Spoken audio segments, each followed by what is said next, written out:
Welcome to my channel, The Binge Eating Therapist. I'm Sarah, former binge eater turned psychotherapist, and my mission today is to use this space to talk about eating disorders, binge eating, and the BAME community. It's been a hell of a week. I'm recording this on the 7th of June on its release date, and it's been the week for the Amplify Melanated Voices movement on social media. And there's a lot of protesting going, a lot of anger,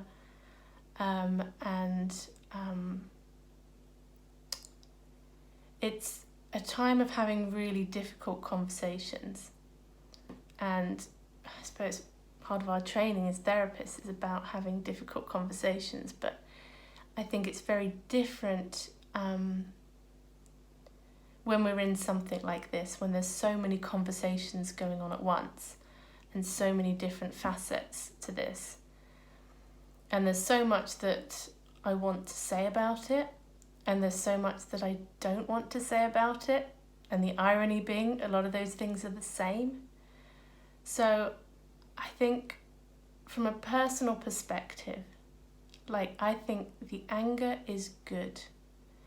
Anger brings about, healthy anger is all about justice, and it's all about protection and your rights and all of that. So I am glad that people are angry, and I'm okay with people being angry with me.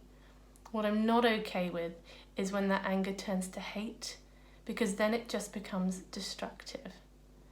So I hear the anger, and I have certainly been called out on social media a few times, and there have been times when it's happened and people are angry, but they're so right.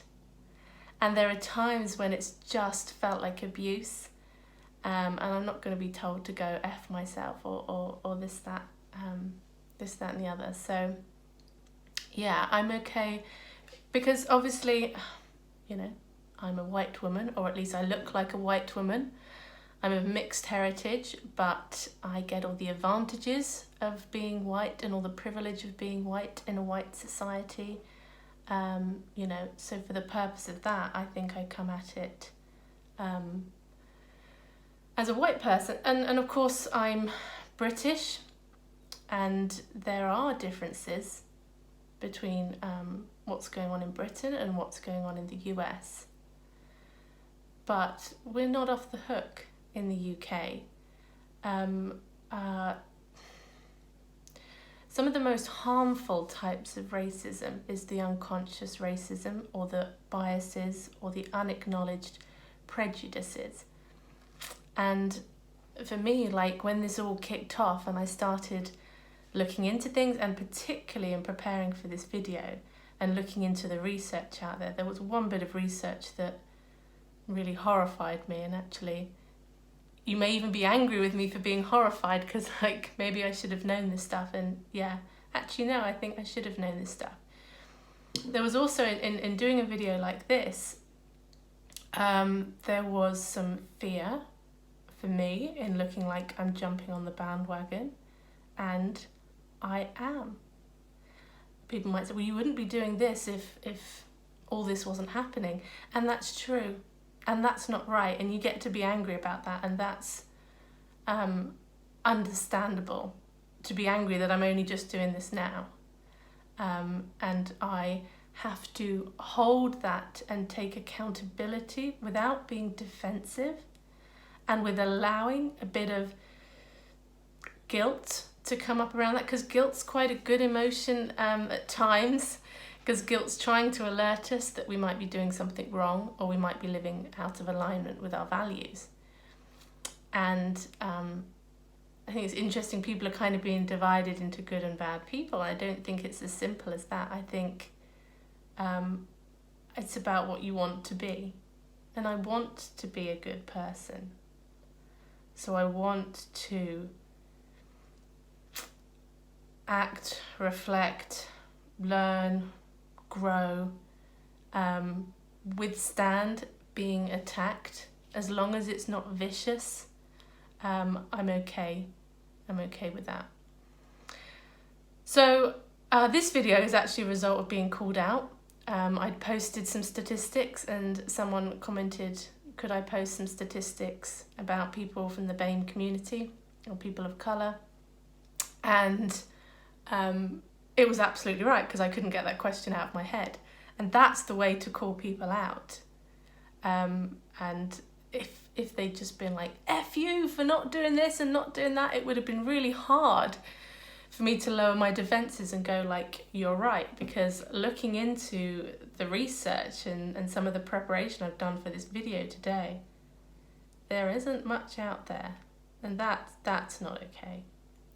And I've had to go to the US to find this research, because in the UK, I mean, it's not to say there's so much research that's been done out there. So it's not to say that it doesn't exist, but it's to say that like an hour of Googling, I can't find it. So that is kind of telling in itself. It may be that there are small studies out there that have some really valuable information for people like myself working in this area, but I don't know where it is. So if any of you guys know of any research, or you come across it, if you're willing to, give me a shout and let me know and tell me about it, so that I can look into it and educate myself and use that then to inform what it is that I do. So when I looked to the UK, all I found was a Beat charity. That's the National Eating Disorder Charity in the UK. They, in February 2019, an Eating Disorder Awareness Week, they released some statistics about people in the BAME community and eating disorders. And these were statistics that they commissioned surveys for to gather this information. So from the surveys, first of all, they found that 4 out of 10 people believed that white people are more likely than non-white people to develop eating disorders. And as far as I'm aware, that's not backed up by research. The research seems to suggest it is at least the same, and there is some indication that it might be higher for people from ethnic minority groups. So that was one bit. Another bit that came up was when they were asking people, if you had an eating disorder, how comfortable do you think you would feel about seeking help? Half of the people from the BAME community said that they were comfortable, and half said that they wouldn't.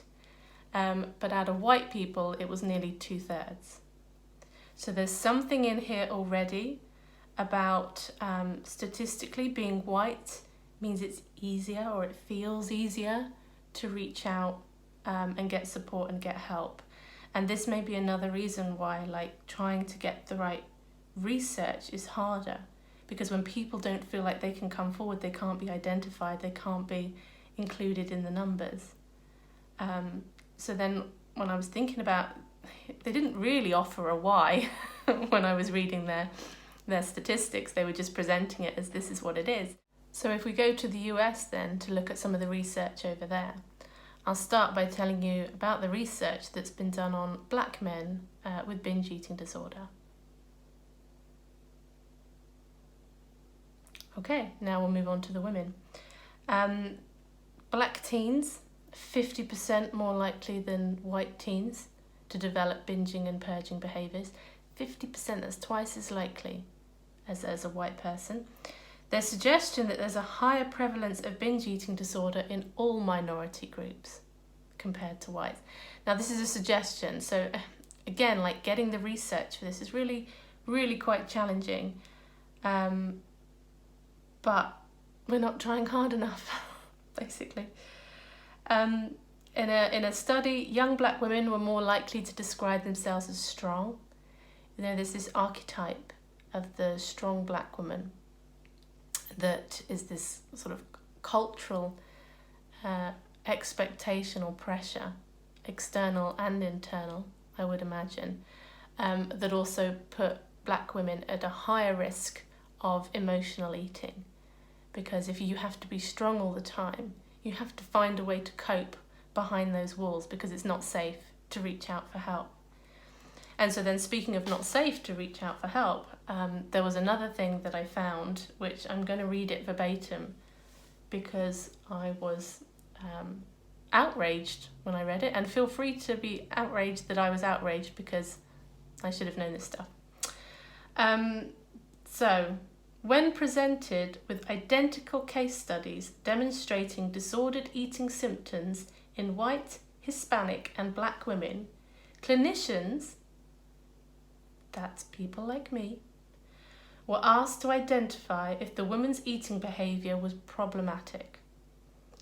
44% of clinicians identified the white woman's behaviour as problematic.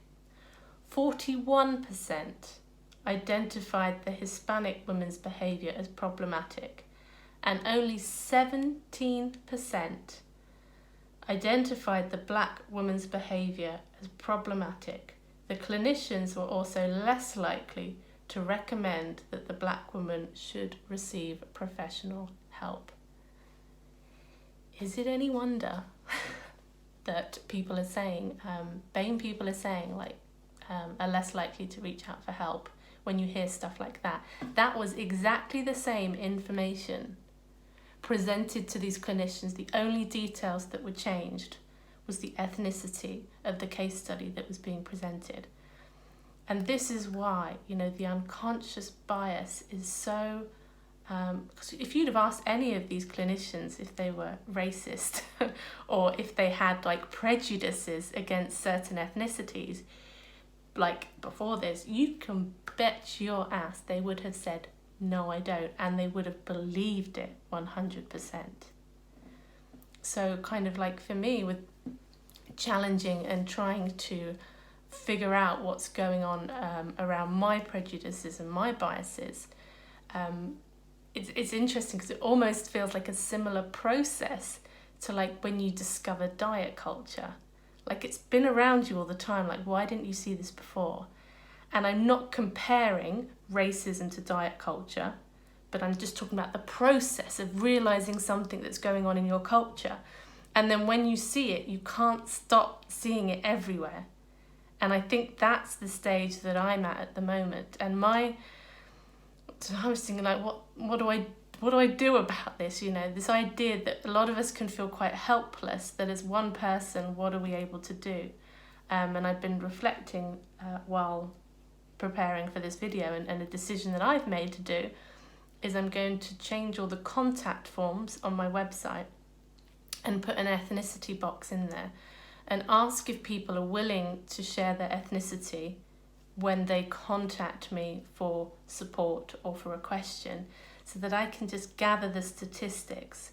That would be the only information I'm holding about anybody, not age, location, anything like that. I just want to start getting numbers, because when I was reflecting on the BEAT statistics about people from the BAME community being unlikely to reach out, less likely, I should say, to reach out for help, I thought, and I just thought back to all the people who I've worked with, and this is just going to be a guess, but I reckon 5% maybe non-white. And I work in London. This is a pretty diverse city. And I think because there's so little as well around specifically binge eating, which is my bag, I thought that maybe I can just at least start gathering some information about people who are reaching out for support with binge eating. Because a lot of people who reach out, I don't necessarily get to work with because we can't make times work, or I don't have the space. Because you could say, well, you'll see when you work with someone, whether they're from the BAME community or not. So, I don't really know what I'm going to do with these statistics, but I think it'd be good to just have a year of solid figures to get for me to be able to just put it out there and just say, this is how many people contacted me, and this is how many people were white, and this is how many people weren't, and putting them just to try and get a bit of a picture around binge eating specifically. Because I'm in the eating disorder world, but it's 99% binge eating that I'm working with now, because that's where my heart is. Anyway, I hope you got something from this video, and I will see you on the next video.